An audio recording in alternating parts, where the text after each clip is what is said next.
So, a very good morning, ladies and gentlemen. My name is Priyanka, and on behalf of National Board for Quality Promotion, Quality Council of India, I welcome you once again to our session today on a very pertinent topic, which is on adopting digital safety in social distancing times. So, as we all know that in the current scenario, most of us are still working from home, and our lives have gone digital overnight. So, and in order to sync with the requirements of each other, we are depending on a lot of data on cloud. Along with that, we have now an increased use of devices like smartphones, laptops. Then there is usage of internet has also increased through the online chats and videos. So while there's an ease of working in such kind of setup, simultaneously we are also exposed to a lot of cyber risk as well. So along with physical safety, digital safety has also become very important in the current situation. So we thought it would be very relevant to have a session on this topic to throw some light on how suddenly there's an increase in the rate of cyber crimes, what are its impacts, what are the few initial steps to prevent it to ensure digital safety. And we are happy to have the presence of Dr. Karnika Seth here with us for this session today, who will be enlightening us on these aspects. A warm welcome to you, ma'am. Dr. Karnika Seth is a renowned cyber law expert, and her experience in field of cyber laws and online safety spans over 2 decades. She is practicing law at the Supreme Court of India and Delhi High Court. Dr. Seth is an accomplished author, policymaker, and educator on cyber laws. She is often consulted by and has delivered cyber safety sessions at various national and international organizations, and is also founder of not-for-profit organization by the name Foundation for Institutional Reform in Education, which is working to spread cyber awareness and online safety among citizens of India. Thank you so much, Dr. Seth, for joining us today. So not taking much time now, I would request Karnika ma'am to please take it forward. Thank you so much, Priyanka. I think it's a great privilege and an honor to deliver this webinar today for QCI, Quality Council of India, and NBQP. It's really something which is important with what we are discussing today. And last few weeks we have witnessed a completely unprecedented scenario of COVID. And while people have been grappling with physical safety issues, we as from the law enforcement and from the law practitioners point of view, especially cyber law consultant capacity, we've seen a lot of increase in cyber crime. And that's why this webinar is very important for us to spread the word and how we can what we can do, and what are the best practices that we can adopt, whether we are a small business or a big business or a medium-sized business or even an individual. What is it that we really can do to protect ourselves in these times of crisis is what this webinar is all about. So I will try to look at, give you a perspective of the same, keeping in view that we have audience from all backgrounds today. And they could be, people from SMEs, they could be law practitioners, and likewise people from law enforcement, or even stakeholders in this whole ecosystem of cyber space. There's so much happening online, and whether it's e-commerce businesses or otherwise, each of us is affected in some way or the other at various levels. So here we start with giving you an overview of how the rise of cyber crimes has happened during the COVID time, especially. Multiple attacks we have seen grow, in the cyberspace, and whether it is phishing attacks or ransomware or fake websites, these have percolated the cyberspace, not just in India. We are looking at the entire world, not just in India.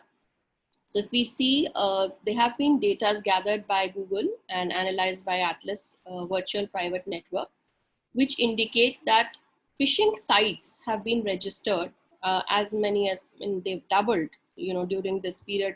In fact, it's 350% rise in a registration of phishing websites. Now, obviously, what is phishing? In a nutshell, phishing really would mean a financial crime. You would have seen a lot of fake lottery scam or fake websites and fake links being sent on your social media or otherwise, which ask you to give any kind of personal information, whether it's your bank related information or your credit card information. And these are the scams, because once a person who believes, who is gullible and who believes in this and gives and shares his OTP, for example, could be duped of monies. And that is exactly what is the modus operandi of a criminal when he commits or attempts to commit a phishing.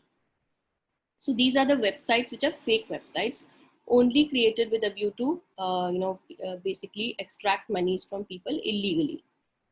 Now, reports have indicated of the World Economic Forum that there have been a lot of Android applications around this time, which attackers have used to access smartphone data or even encrypt devices to commit ransomware attacks. Also, there are more than 1 lakh web domains which have been created around this time, which are suspicious in nature.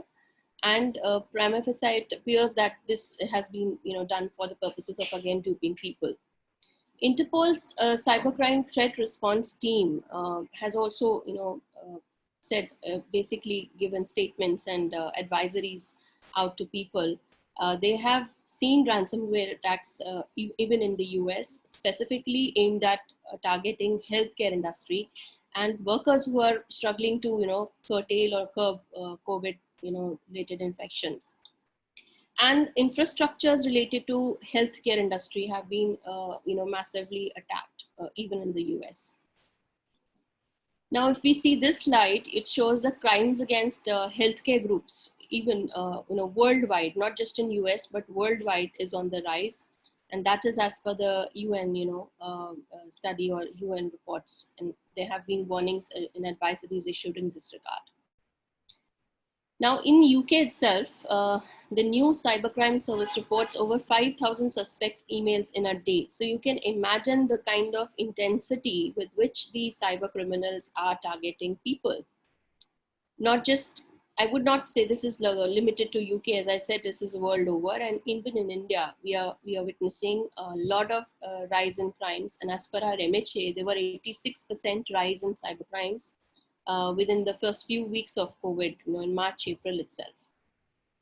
So therefore, what does our Delhi police do? I mean, they have also given an advisory, and CERT has also given an advisory, certain Computer Emergency Response Team, and I will be also discussing those. But for the time being, this advisories by the Delhi police, you see, what the police has asked us to do is to be aware of fake links on SMSs, emails, WhatsApp, and also fake donation sites, fake vaccine sites or fake testing kits, people selling testing kits, and any kind of infected links could be found on social media. There are fake online tutorials, educational materials, therapists and astrologers, and so on and so forth. The list goes on and on.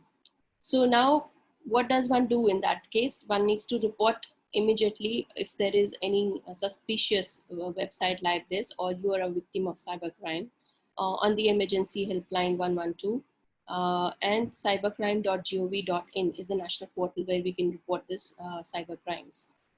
So WhatsApp chatbot has also been created during these times to report any kind of malicious activity on their portals or otherwise.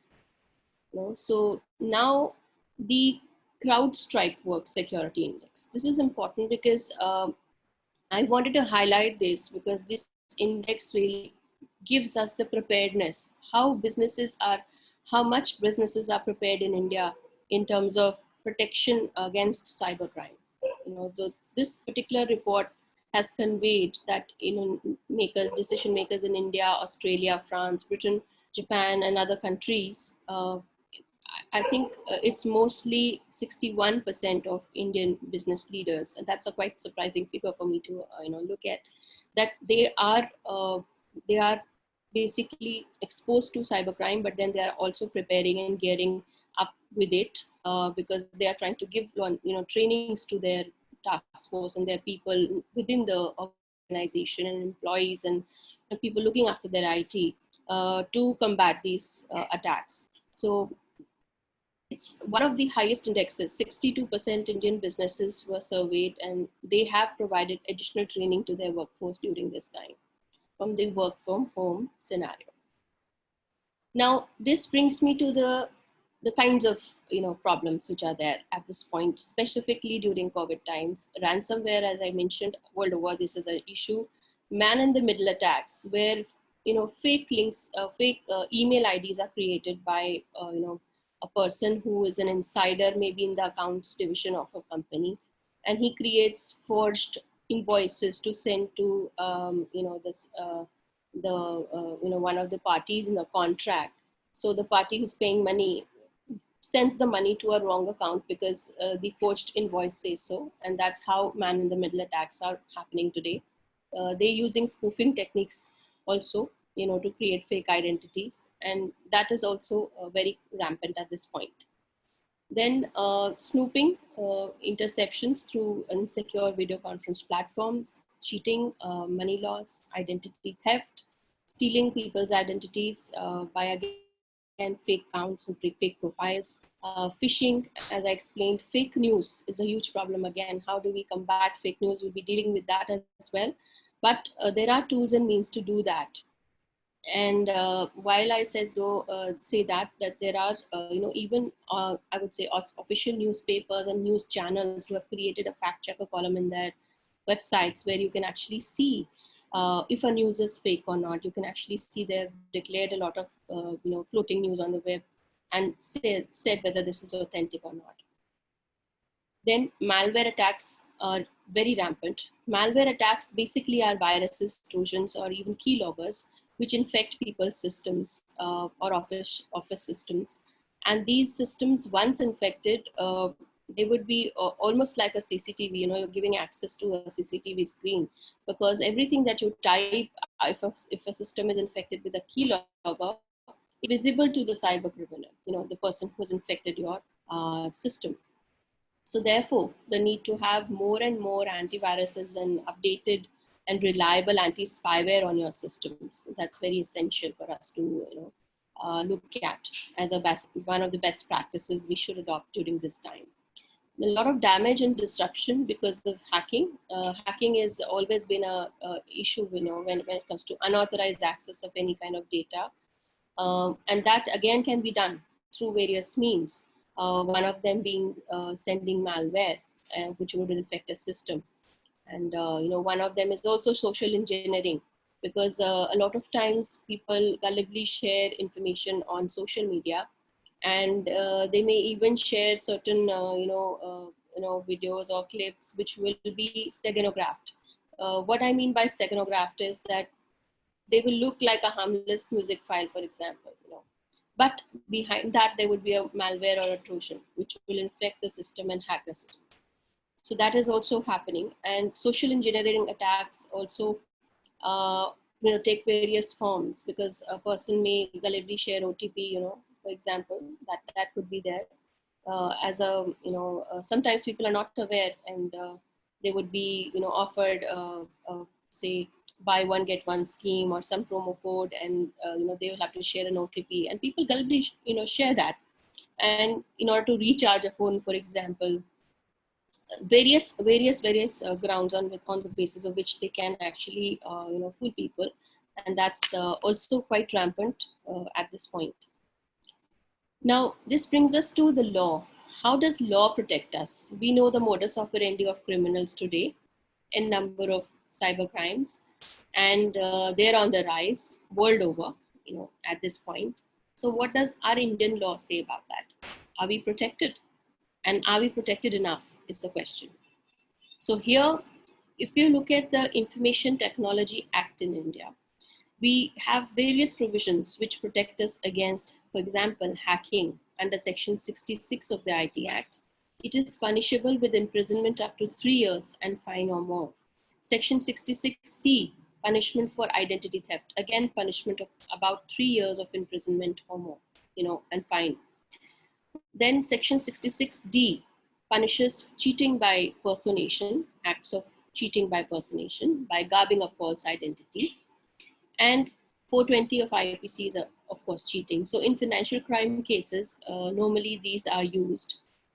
Also, section 43 is important here because 43 is a contravention. When somebody unauthorizedly takes away your data or puts a virus, for example, is generally read with section 66 of our IT Act. And there's a punishment for hacking. And all the body corporates, all the, for example, banks, they take a lot of information, personal data of citizens. So their users or their consumers. So once they have taken that, they have to safeguard that information. And if they falter on the account of giving the adequate cybersecurity, and if there is a unauthorized debit in a customer's account, can very well sue for compensation to the adjudicating authority. Will file a complaint before this secretary IT, who is now the adjudicating authority at this point of every state. So one can file a complaint there and get a compensation for the same. At this point, it's important to also let you know that either there could be a hacking on the server of a bank, for example, or it could be a particular person targeting a customer, and he may not have shared any personal data or OTP, but there could be an insider attack, of some employee involvement or something of a bank. In those cases, also he can sue the bank, because a man, his monies are being debited and he hasn't got a clue how this has happened. So he can sue the bank for that. And it's important to, at that point, preserve the electronic evidence. So immediately take screenshots of the evidence, report it to the bank immediately, get the plastic card, or if it's credit card or a debit card, blocked if that has been misused. And there is a zero liability for customer if he has already informed the bank, and thereafter also there are debits being made in the same account using the same modus operandi. So you need to register a complaint immediately with the cybercrime.gov.in, the national portal for reporting cybercrime, and contact the emergency helpline 112. So with these, few steps of best practices that one can adopt as an incident response, you can safeguard a lot of trouble, yourself from a lot of trouble. And I think you can try to recover your monies also. There is another way, which is, the banking ombudsman. If you complain to the bank and the bank doesn't give you compensation back, then you can also complain to the banking ombudsman. But the IT Act prescribes, this adjudicating authority has the power to grant you compensation if you haven't been able to recover your monies. So this brings us to what are the fake donation sites at this point, which are on the web at the times of crisis when we have COVID and the lockdown scenario. There have been cases registered, by the Delhi police, where one of the forces had created a fake UPI ID for PM Cares Relief Fund, and similar fake UPI IDs have been found to be, used for various putting fake ads for donation. And these news clips you would have read and you would have seen on the web. They are quite prevalent, these fake donation sites, and it's just important to go to the official handle if you really have to of the PM Cares Relief Fund, the government handle, not go to these phishing mechanisms that these criminals are actually using to get hold of illegally the monies of people. Then comes the fake phishing websites. You see, a lot of them have been blocked also. So you can see so many of them using the word COVID-19, and people's anxieties are heightened at this point, and people are trying to click on every link which is circulated on the net just to get some new information. And that's exactly what the cyber criminals have taken advantage of. And various apps, allowing you to check COVID density of the population affected with COVID, and a lot of other news and other information relating to this has been on the web. So there have been a lot of sites which have been blocked. And if you have to research on the latest updates, the Ministry of Health is there, that website. You can go to that website, go to the WHO website. You can go to the official websites of our Indian government and only look at that information as credible, because otherwise there's a lot of activity around this COVID, which is involving a lot of fake websites. Now, during this scenario, not only the phishing has been the main, problem, particularly because, people have understood that there is no work at this point, and they are in need of money, and they're resorting to all sorts of criminal activities to get money. But there has also been the idle, people are idle at this point. Some of them are, especially the, I would say, the people with negative mindsets, they have gone into a lot of other kinds of crimes. One of them being sexual harassment of women and children. A lot of time is being spent by them on social media, trolling, stalking women and children, and using, viruses, which would be, triggering their webcams, invading their privacy.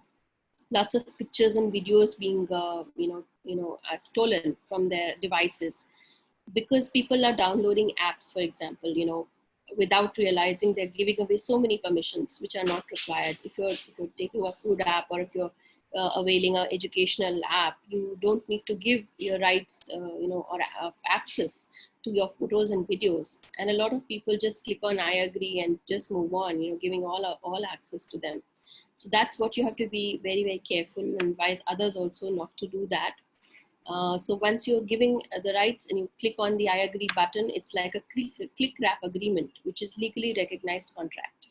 So that's what many people are not aware of. But then you see, ignorance of law is no excuse. So you have to be aware of the legal repercussions of any actions, even if done by inadvertence, by somebody, can land you into trouble. So then we see a upsurge in a lot of online dating apps and matrimonial frauds during this time.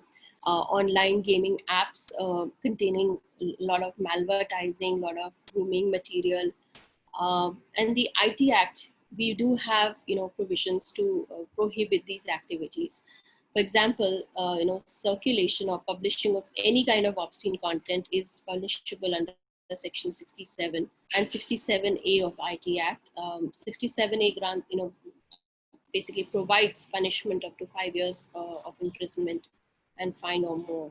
So 66E is invasion of privacy by, for example, taking hidden webcams. If somebody records, obscene pictures of a woman where she has an expectation of privacy and that gets invaded. So those are also punishable with acts of about 3 years of imprisonment, fine or more. And in the IPC, again, we have provisions which prohibit and sexual harassment of women and children. Section 354C, again, cyber stalking, voyeurism, all these activities, they are offenses under our current law. And for children specifically, we have another legislation called POCSO, which is Protection of Children Against Sexual Harassment. In this time itself, we have seen the boys' locker room case. We have seen cases where the Me Too movement has led to an accusation against a particular child, and a child actually couldn't take that and landed up in committing suicide. We have seen reports in the papers of various instances, and they are very, very serious, I would say, consequences to mental health and well-being issues of children around this time, and even women who become victims of sextortion rackets or cyber stalking at the hands of these criminals. Now, the Section 67B also of IT Act, you see, bans child pornography. So any child, who is used in a picture or in a video where his obscene pictures are taken or a video is formed, the creation, the browsing, downloading, seeking, publishing, transmission of child pornography is banned in India. It is again punishable with up to 5 years of imprisonment, fine or more. So that is the current law. We do have enough law in the land. You see, the problem is the enforcement.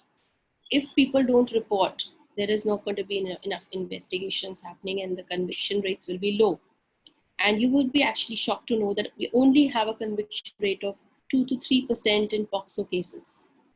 And the way the crimes have risen every year, they're doubling. And 20% rise in children-related crimes itself, we've seen.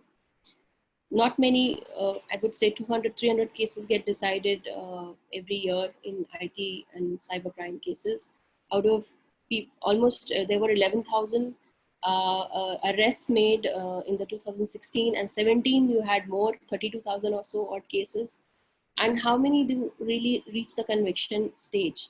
And these figures are also not real figures because there's a lot of underreporting. But I must tell you that specifically for children related crimes, it is mandatory to report sexual abuse of children online. It is not optional but mandatory under the law, POCSO law.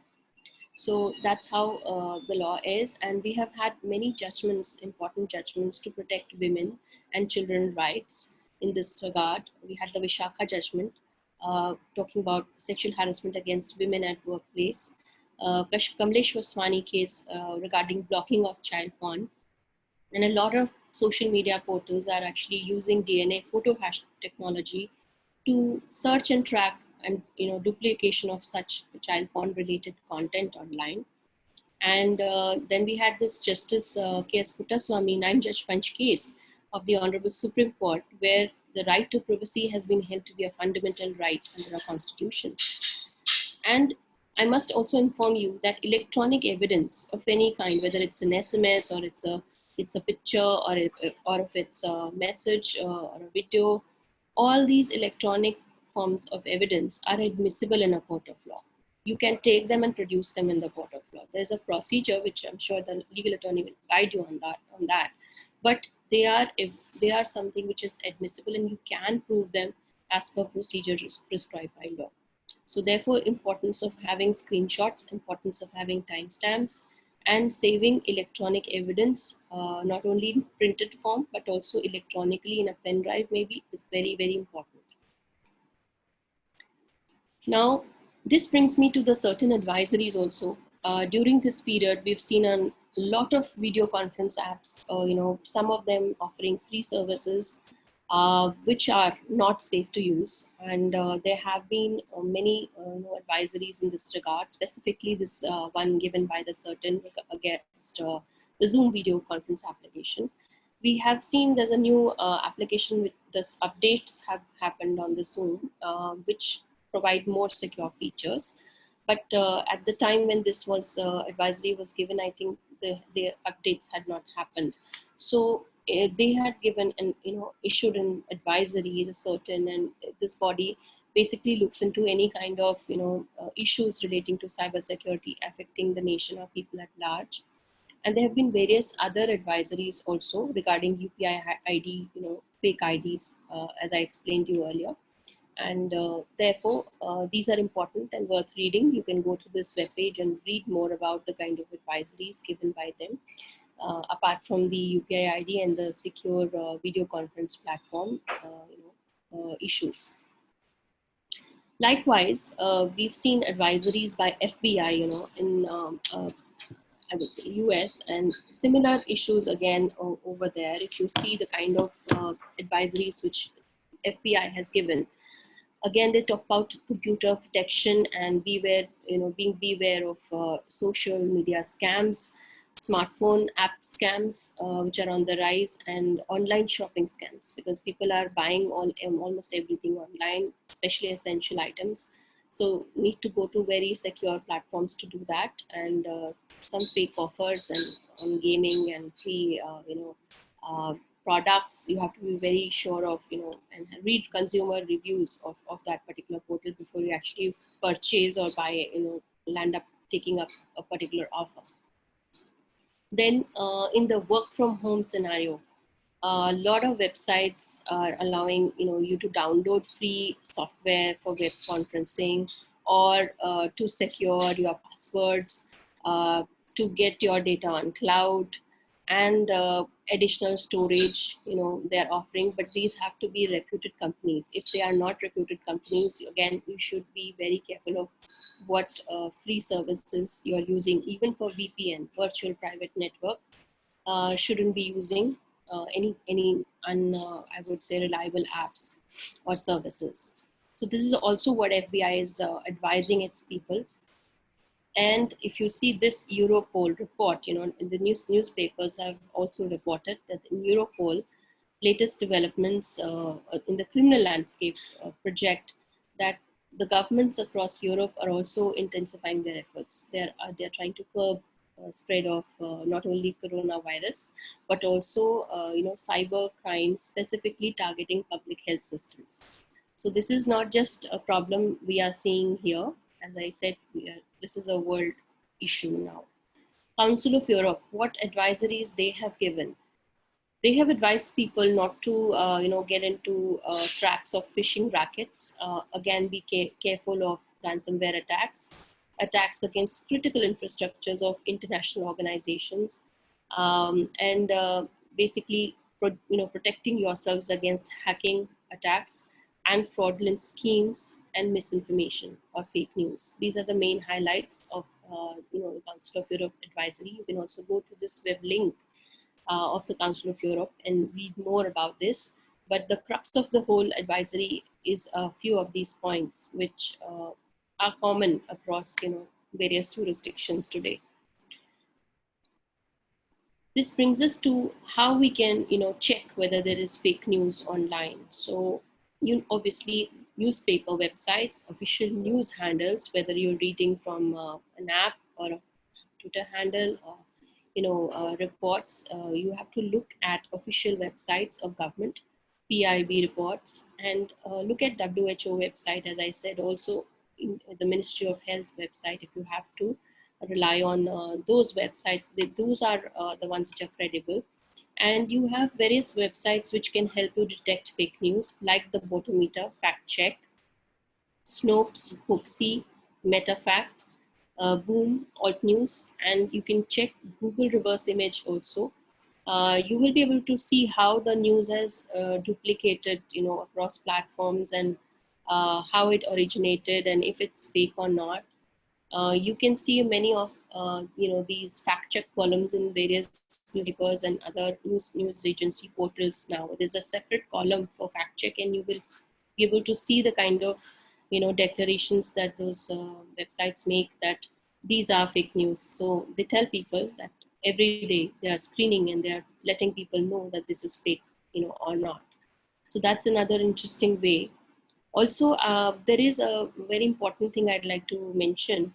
Online you can use this Wayback Machine option. There is a Wayback Machine option. If you just type on Google, maybe you'll see how a particular website was, maybe last month or a year back or 6 months back. You can actually see how that website was and the kind of pages that they were. So you can check if there is a website proclaiming that this is a credible agency, news agency or something, or otherwise also a online website. You can actually check its credentials and go back and see who is the owner on whois.net. You can check that, and how that site appeared and how old it is. You go back to Time Machine and check that as well. And if you have a suspicious email or some message from someone, you can also check the IP address. Every email has an IP address, and in the header of the IP, if you go to view full header option in your email service, then you see the last IP, originating IP, it will say. So there you can, if you type that and go to IP lookup or IP search on Google, you can actually see the websites that you can use to insert that IP address and find that.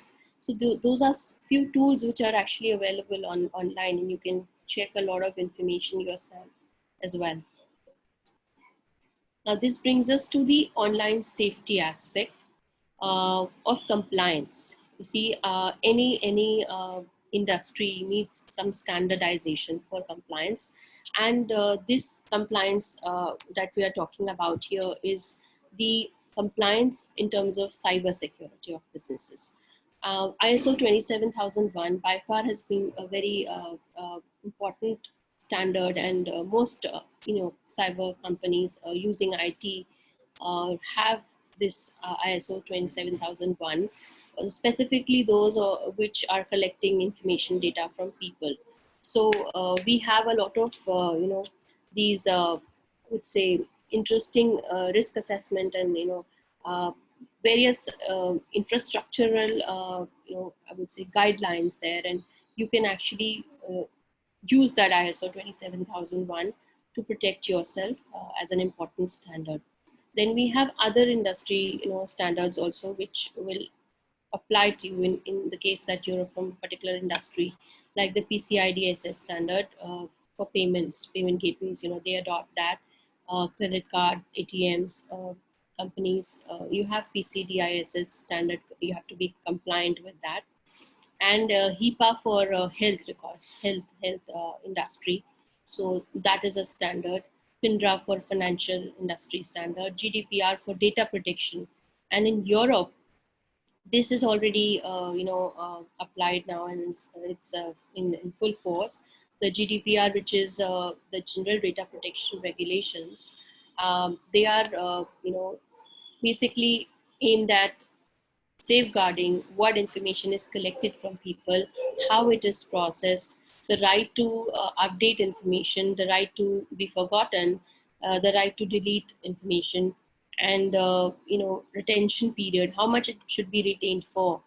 And like GDPR, in India also we have the right to privacy is there. As I said, this fundamental right.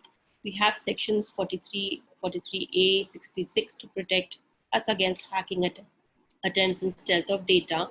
But at the same time, we are also having, we are in the process of getting a new law in the country, which is the Personal Data Protection Bill. And it mirrors the penalties under GDPR, So up to 15 crores of rupees of fine for a violation, and 4% global turnover. That can be the penalty level of penalties there if unauthorizedly certain data are collected, or which are not required, which are not mandated for a particular service. There has to be explicit consent by a user. There will be a data protection authority which will be looking into the implementation of the same, and there will be even if a user gives an explicit consent, there has to transfer, say, data abroad or save it in a server abroad. The very critical data like health records will have to stay in India. Most probably that will be the final shape of the act. And only with the permission of the Data Protection Authority will this information, which is non-critical, go out of India. So those are the kind of issues we've seen: localization and delocalization issues being discussed in regards to the PDP bill. So we are hoping this law will also come, and these standards are therefore very important because they help in protecting and securing the systems in such a way that our cybersecurity remains robust. There are various cybersecurity frameworks across the world, and by far in India we've used a lot of ISO IC standards itself. And most rampantly used in India is the 27001, specifically regards to the cybersecurity paradigm, and the current law, the IT Act also, the rules for reasonable security practices, to safeguard information, recommend as one of the recommends this ISO 27001 as one of the important standards that one can adopt. Even otherwise, apart from this standard, if there are contractual clauses between two parties and they are good enough, that is also something which is, if an industry association agrees to that and the government gives a approval, that can also be adopted.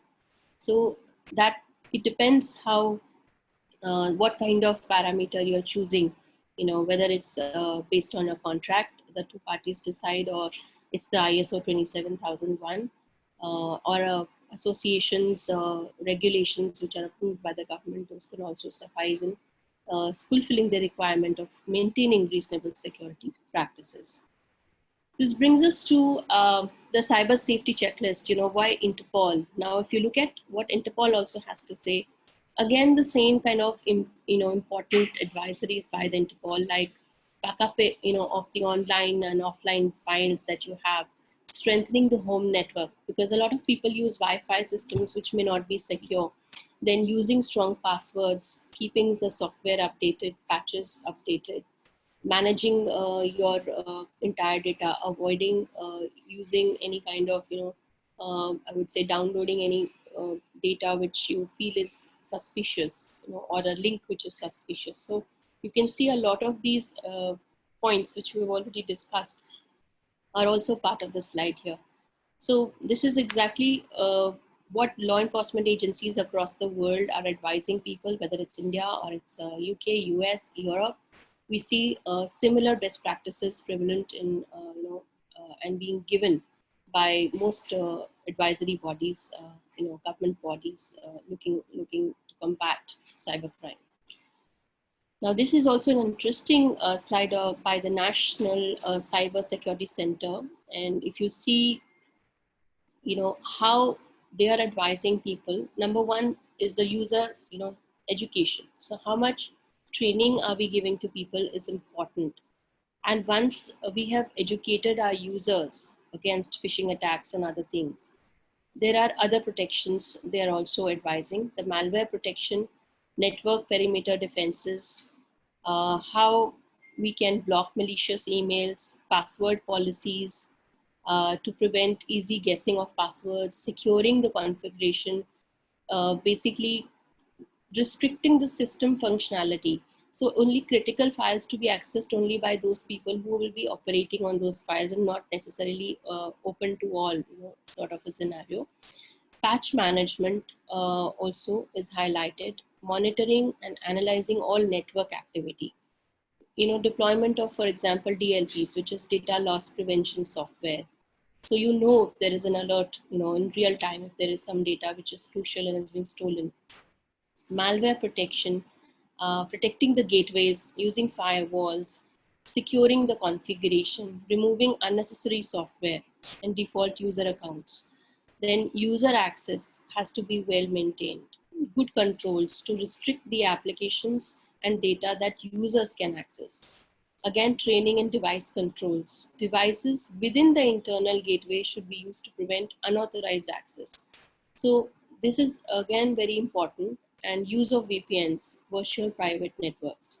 How that can safeguard you. We will just come to that in a diagram which I'd like to show you. But once if it's on a VPN, then certainly you have a better I would say protection of your data, because your location, your IP also gets encrypted, and the data as well. So that's important. And once there is a breach, you need to have an immediate incident response and a resilience mechanism to come back and into the recovery mode. So all these are the steps which even National Cyber Security Center has advised. This is also there in UK. And for India, if we see the best practices, I had culled out a few important pointers which I felt were also applicable to our Indian scenario.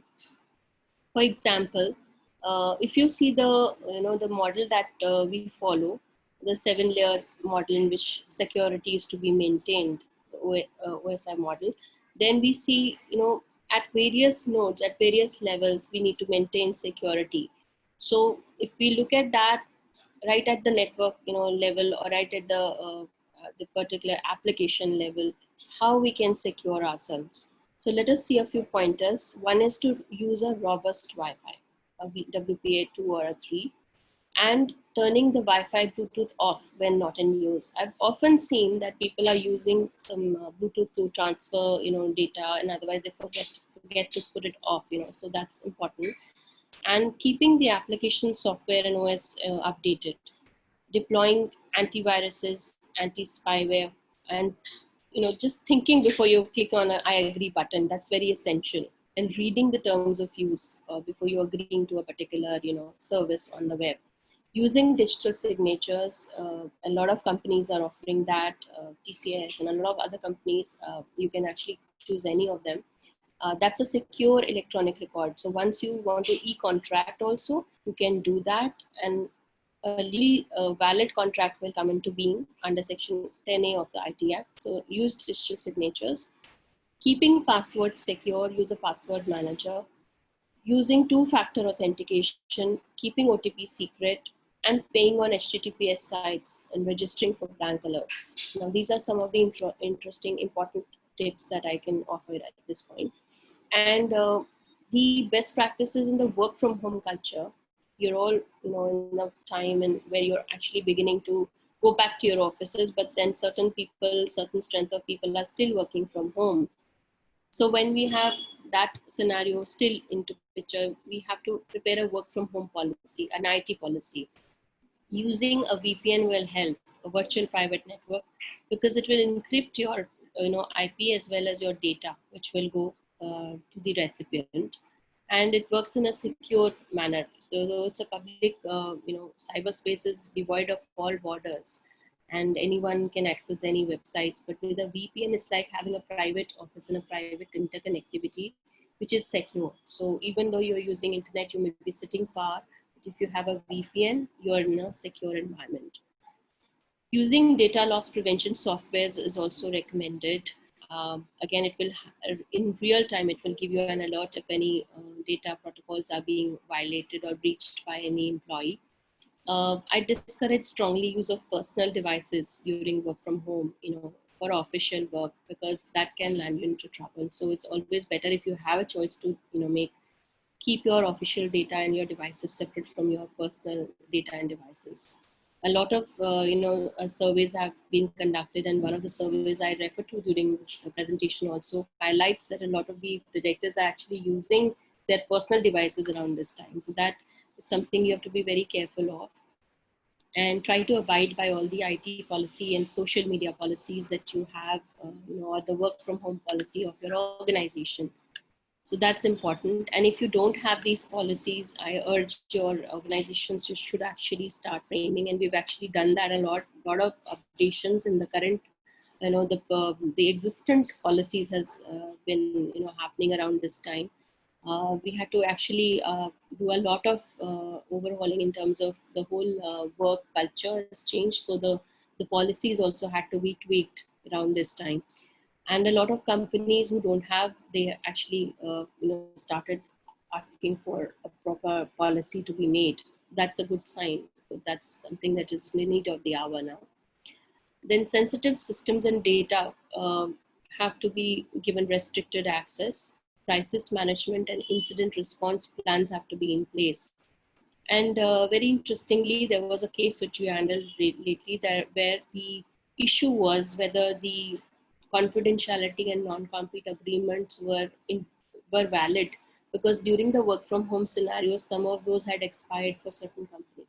So there they have to I would say, sign those with their employees, or with the vendors in certain cases. So need to see whether the existing agreements are also valid as on date or not.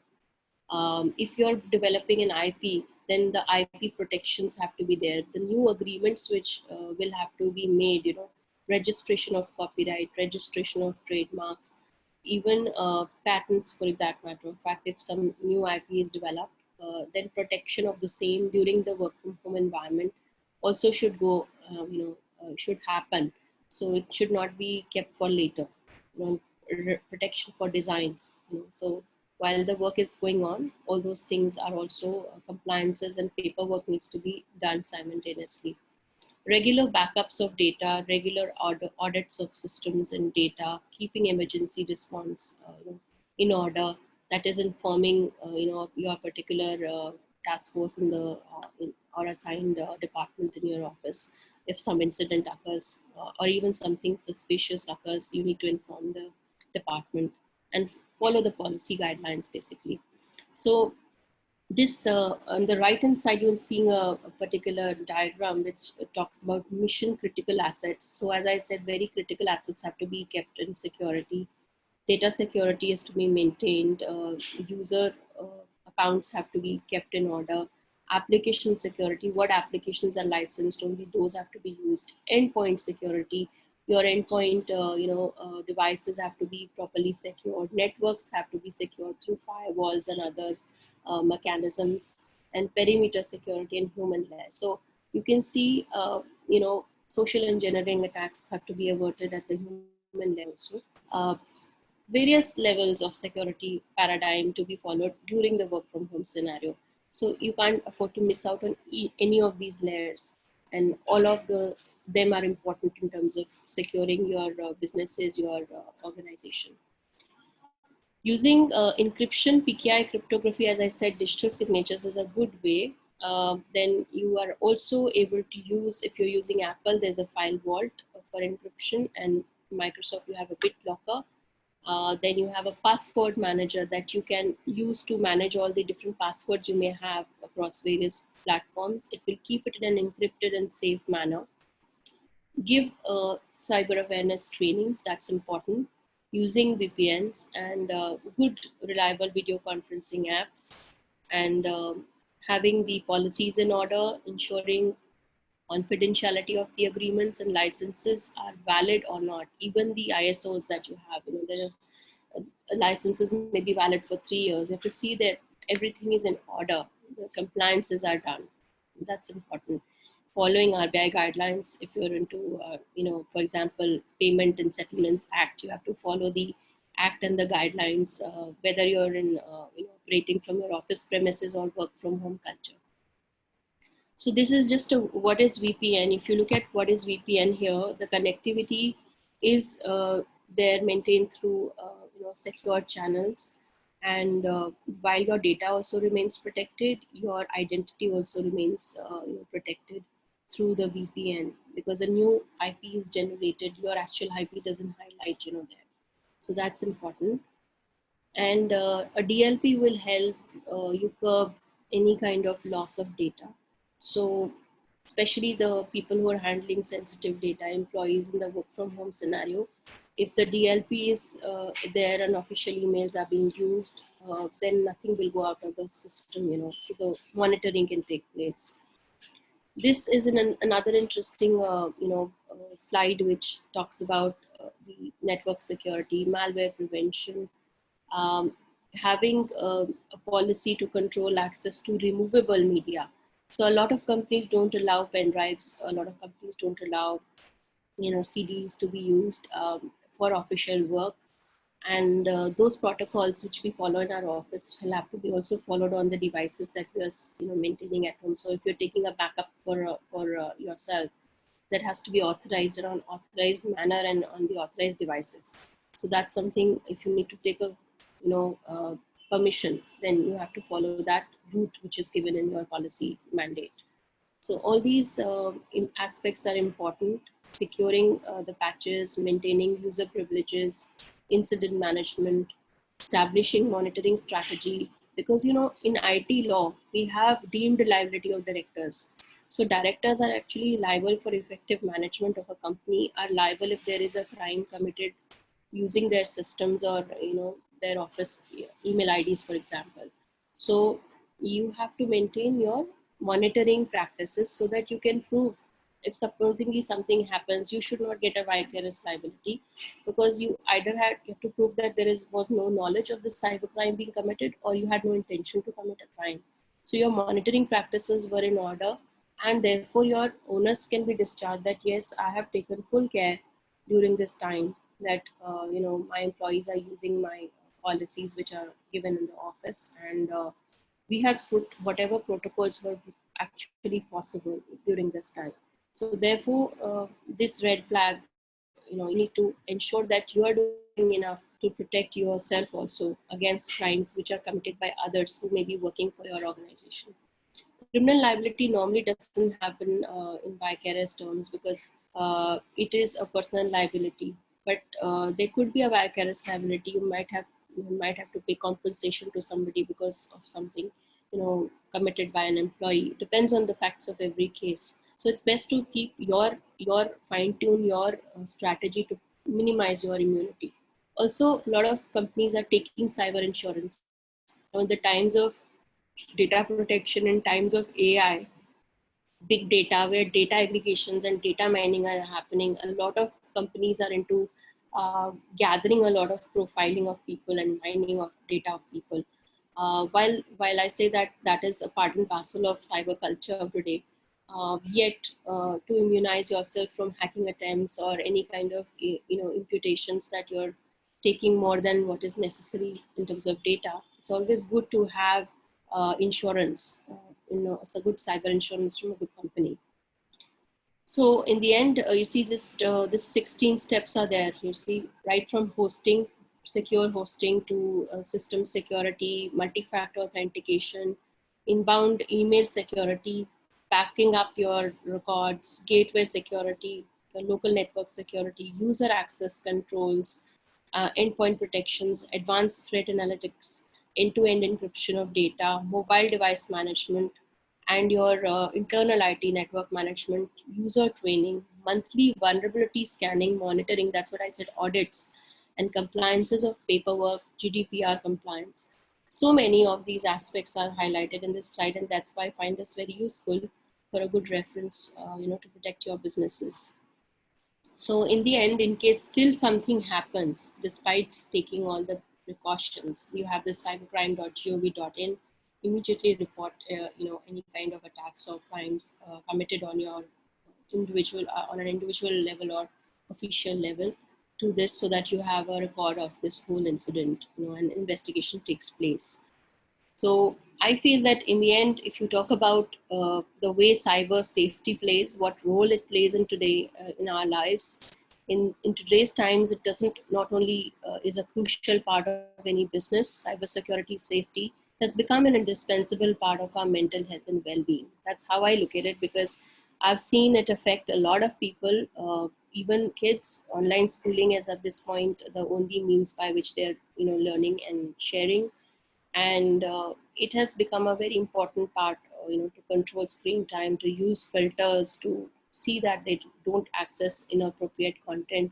And likewise for businesses, cyber safety is a huge task, and important in the agenda for every business and every individual, to safeguard their reputation, to safeguard their data they handle, and the business and the trade secrets they may have.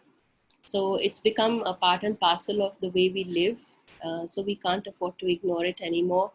And therefore, thanks to QCI, the Quality Council of India, and NBQP for organizing this webinar. I particularly thank Priyanka, Shruti, and Ashutosh for organizing this, putting this webinar together with the entire corporate team of the QCI.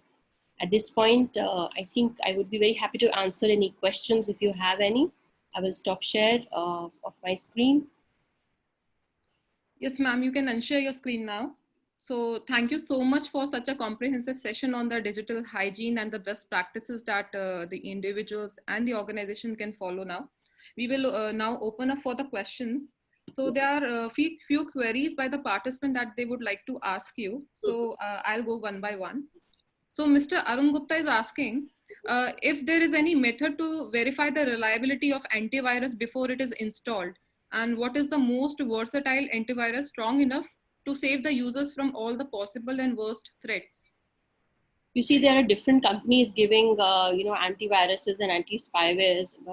Most of their features are given on their websites. If you can go through, I wouldn't, only pinpoint one vendor, but there's so many of them. Norton has, then Quick Heal has, and Kaspersky has, and a lot of other, good vendors. So why don't you go and look at their website and see the, best coverage that they can give you, because some of them may be only an antivirus, but most of them have shifted to anti-spyware, because viruses are not alone the ones which are infecting systems. So a comprehensive package of any of these good reputed companies should be helpful. But then the practice should be to critical scan your systems depending on how important your role is in the organization and how sensitive data you actually store. You need to use and scan your systems in a very regular manner, very, very regularly, maybe once a day, or once in 2 days at least. That is a bare minimum I can suggest. Okay, I think that was helpful. Another question is from Facts Asia. They're asking, like, in case any online fraud happens, is there any time limit with which we can raise the complaint with the cyber cell? No, there is no time limit. I would say, any cybercrime happens, you're aware of it, immediately you should report, because uh, it's for your protection. So if you report immediately, it's best. So that is the earliest point in time that you can report, or you are able to report, is the time frame. There is no minimum time frame as such that we say, because there are a lot of offenses which happen and people are not able to report immediately. They should be able to report it at the earliest opportunity. Okay. Next one is from Mr. VN Chaudhary. He's asking how safe is Paytm, UPI, these online transaction apps? We see main problems are happening because of the social engineering attacks, as I said. I have dealt with a few cases in the past. One of them, recent ones and very rampant ones in the Noida NCR area, was there were calls, phishing calls by somebody, who was pretending to be an army officer, ex-army officer, and he was, calling people from the dental industry, the health industry, to for example, somebody has put up an ad to sell a dental chair. So he would call and ask for the details of the chair and wants to pay money through one of these apps.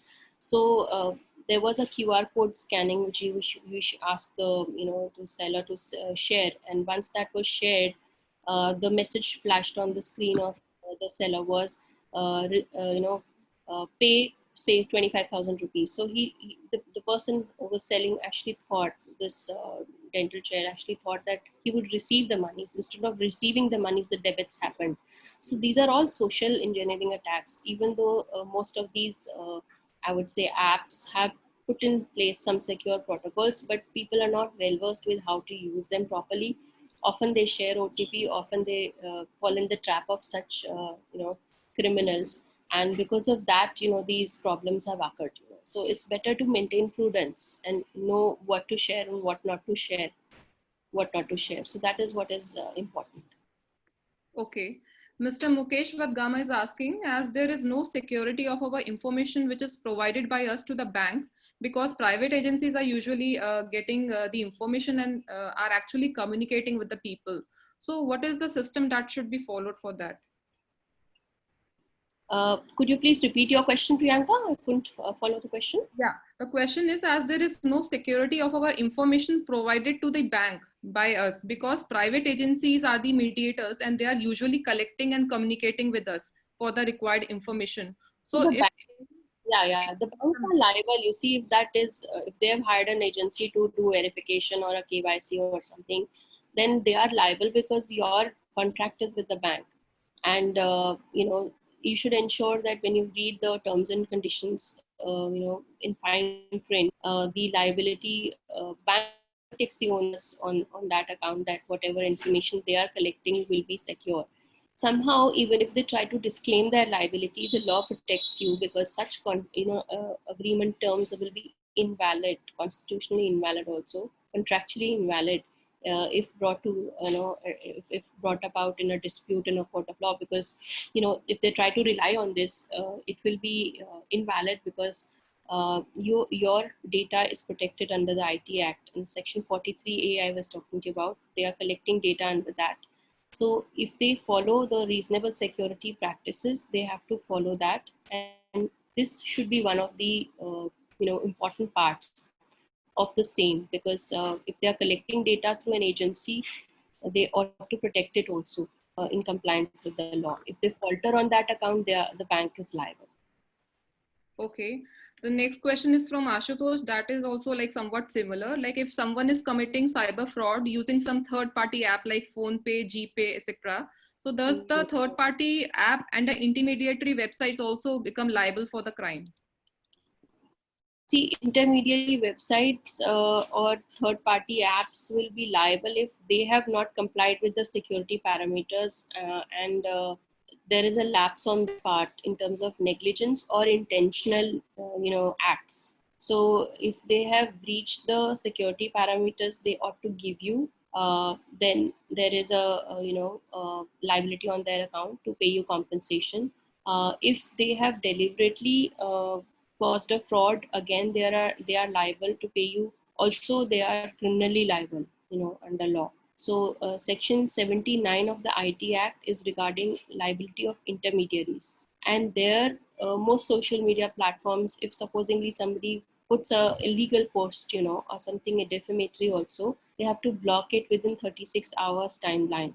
So if you suffer something which is, or you see there's some illegality happening on their platform, whether it is phishing attack or anything else, you have to inform them. They have to revert within 36 hours. Otherwise, if they don't take action on that, they are liable, as per law.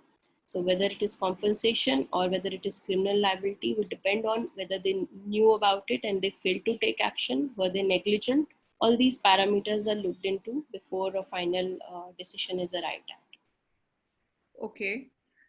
So Ms. Juhi Chaturvedi wants you to elaborate a little bit on snooping with relevant examples, if any. Yeah, snooping is basically, you're trying to listen to, for example, somebody's conversations. There is an illegal surveillance happening. Also, so there are various ways in which that could be done, either through a hidden webcam. It could be done through an app which contains a virus. It could be through a keylogger. As I explained, that various tools and software are there which enable one to commit those kind of crimes. So there would be a clear invasion of privacy, if that happens. So that's why you have the right to actually claim for infringement if that happens, and ask for compensation, and also criminal remedies there. So you can actually complain to the police, and there would be a legal action taken on that account. That's how the law is at the moment. Okay, next question by Mr. Venkat Swami Ramesh and Mr. Banerjee.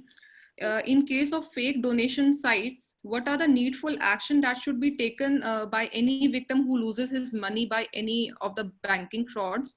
In case the cybercrime cell and the bank is not taking any serious steps, what are the next steps that are advisable? Okay, so as I said, there is a banking ombudsman also, who's an authority, who looks into disputes relating to customers and banks. And if there is a breach of RBI mandate, RBI could be contacted. Also, the adjudicating authority, is the main authority, looks into compensations to be provided to people in case of unauthorized debits into a bank account. So there are various, recourse, legal recourse available, and depending on the evidence that you have and what facts have come about, one can pursue a proper course of action. Okay. Next question by Mr. Shankar Ariyar and Mr. Jitendra Mathur. Both of them are alike. What type of web meeting tool is secure and how? And is there any Indian site for video conferencing and that is suggested to be safe? See, most of these video conference portals, they have now got enough security parameters in place. Initially, when the COVID started, there were a lot of vulnerabilities in various apps, and not many features were available. But by far now, most of them have. I wouldn't recommend a one particular service, but there are so many good platforms available. There's GoToMeeting. There is also, there's Cisco WebEx and many other, Zoom is there now with new features. So you can see, which option you'd like to take. But one feature which I particularly like is the lock meeting room feature, because nobody can enter your meeting once you have started a meeting. So that's a good feature. If any of the platforms has that, it's advisable. That is a good option.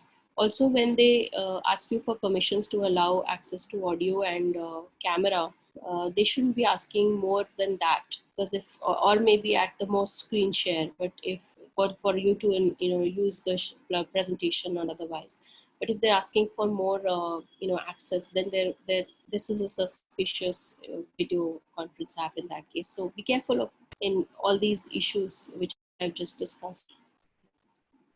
Okay. Next question again from Jitendra sir. Like Arogya Setu app needs our Bluetooth to be enabled. So do you have any recommendations for that? Like if there is any possibility of data getting hacked by that? See, there is a unique ID, of a user, which is created when a customer takes or a particular citizen takes up this app, and real credentials are not really shown to other people. It's encrypted form, and it's kept it for a very short duration, only for the purposes of health and safety, So it's not really something which is susceptible to hacking as such, or prone to that. But nothing is foolproof, you see. In IoT world, all you can do is make the best use of technology to secure the platforms. So in today's world, we have encryption as the best way that we are trying to do so, and this has that encryption there. So that's what I can say, that the personal details of a person are not really visible to others. It is only encrypted, and only for the purposes of allowing him to see what is the distance from another COVID patient, which may be in that area. And also, Okay. one more aspect of that is that you can choose to withdraw your consent, and you can actually delete your entire record from there if you want to. So if somebody doesn't want to have that, access given to that app, you can actually delete it. And as per the law of the land, I mean, they have to abide by that. So whatever footprint is there will go from there. That is possible. Okay, these are some helpful steps indeed. Okay, next question is from Emacs Education, Emacs India. Like many times we get calls from like unidentified entities, and they say that they are speaking from the bank, but they might actually be frauds. So, like what measures like we can take in order to identify such kind of calls? You see, most banks have relationship managers assigned to customers, especially if it's a business. They would know who's the relationship manager. I would normally, if you receive any of these calls, I would normally not share any details by anybody who's calling up to verify any of my details. So that's what we need to do. We shouldn't be sharing anything, much less the OTP. I mean, that's something which you should just not share. Even your details of when you formed the account, or your debit card numbers or credit card numbers, is something that you shouldn't be sharing with anybody who pretends to be calling you for any kind of verifications, because banks, credible banks, reputed banks, don't engage in that practice at all, and they say so in their even on their invoices or on the bank statements. The credible banks, they actually, reputed banks, give these warnings that never will somebody contact you, on phone asking you for your personal details. That's how you should be adopting safety tips, basically. Okay, one of our participants is asking to throw some light on the data protection law. Yeah, so we were discussing that during the course of the presentation, but this PDP bill, as I discussed, is very important, because it will ensure that any of these apps or service providers take only that information which is necessary. For example, I was sharing the other day that I was downloading a food app, and it asked me for my phone contact details and videos and photos, which was not necessary to give. So I declined the request. Sometimes such apps will not allow you to proceed without these consents. That should raise an alarm, because those are phishing apps, and if they allow you to register even without that permission, then it should be okay, because only the location details should be given at that point, and that also only while using the app. So if I want to order food and my location has to be seen, then to provide me the service, only then should I give that detail out. Otherwise, I should not allow that to happen. So the PDP bill will basically protect, in such a scenario also, where what information is collected, how it is processed, with whom is it shared, for how long is it kept, and do we have a right to withdraw our consent, update our details, or delete our data entirely. The whole entire paradigm is ensured, is kept secure. And if there is a breach, there are high serious penalties for that. So that is why we are looking forward to having that law. It's not that we don't have privacy law in the country right now, but it will give it a clear blueprint. That is what is the need of the hour. Okay, I think we can take our last question now by Mr. VN Chaudhary. He's Mhm. asking, our digital marketing website a security risk? Digital marketing websites. Now, depends what exactly we mean by that. When we say digital marketing, it could be sending emailers. It could be, sharing your contact details with the marketing team to, send out any kind of maybe social media posts. Digital marketing is a huge area in itself. So whatever data you're sharing is if it's sensitive. For example, if there are 100 clients I serve, then 100 clients data will have maybe 100 CEOs numbers. Obviously, while sharing that, I mean, nobody would be so comfortable unless there is a clear, airtight agreement to bind this company from not sharing the data with anybody. So, other use of technology could be there, that take on this control from your end and use their servers. But then again, once the servers are theirs, then obviously there is a risk that they will know. So it is dependent on the platform, what service they're providing and what data you're sharing, which will determine the risk factor, and how you've plugged that risk is important. So legal contracts have to be formed which are airtight to ensure that there is no data loss. Also, there should be a consent from, a lot of times people don't take consent, specifically in the health industry. There are a lot of e-portals coming up, a lot of apps coming up today. But have they taken a consent from their consumers, that patients, that their data would be put up on an app? I feel that is essential, because if they're doing that without taking a permission, it could land them into trouble. So therefore, legal contracts, legal compliances have to be in order while every website's terms of services are there. The contract arrangement between two vendors, the client and the vendor, is also important. What terms they are highlighting on the website is also important. So all these factors have to be looked into, and legal advice is needed in this regard. So ma'am, I have one more interesting question that has just come up. I think it would be like significant to take it up. Like this is from Ramaben Mawani, and she's saying that recently they receive a complaint for online fraud money taken, but product was not delivered. So what is the first step for complaint, and how do they find the website owner, the fraudster, who is responsible for that? So as I said, there are a lot of fake websites. So if you've bought something from a website which is not genuine, then obviously you need to report to the police. Also, you need to see if it's an online shopping mall, then that shopping mall needs to be informed. If it's Amazon or some other portal, whichever portal you're using, those need to be, report abuse has to be given, and a report of that account. And if it's single owned, like a retail, then you need to just check the website, who is the owner.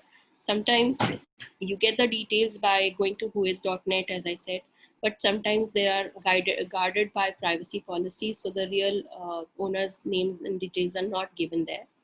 In that case, you have to report a police complaint, and you can probably check from the time machine how old that site is, and some more information by tracking the site and their credentials and other details online, maybe consumer reviews.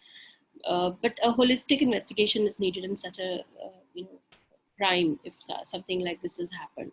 So that's important. Yeah. It's best to take legal advice. I don't recommend you to jump into something, but yes, you can certainly inform the police. There are forensic ways to check any kind of frauds, and gather more information about a particular fraud by your own self. But it's always better to have proper, cyber experts advice or a legal advice for such crimes.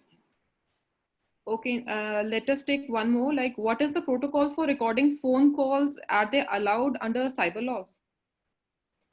Yeah, you can record phone calls, and specifically, a lot of sextortion cases or otherwise, they have been video clips and recorded online conversations on using VoIP, and those have been helpful, in producing evidence in the court of law. And illegally procured evidence is also admissible in a court of law. So how you have taken that is not material when it comes to proving any kind of electronic evidence in a court of law. So you can record.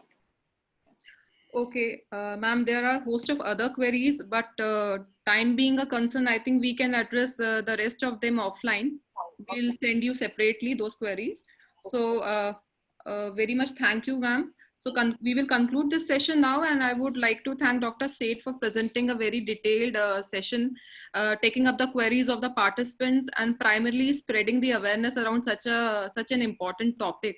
I think a lot of us now will be safeguarded from the misinterpretation of the information, the fake news, websites, and the other important aspects as mentioned by you today. So special thanks also to our participants participants for taking out time and attending this session. And we are sure that you all must have benefited and the session was very much fruitful for you. So please do provide us your feedback. We'll be sending you a form today after this session. And we have some other interesting webinars coming up next week also, details of which we will be sending you again. So thanks again, and we will end this session now. Take care and goodbye. Thank you. Express my gratitude to QCI for organizing this webinar. And I look forward to having more sessions with you. Thank you all participants, and thank you QCI. Thank you, ma'am.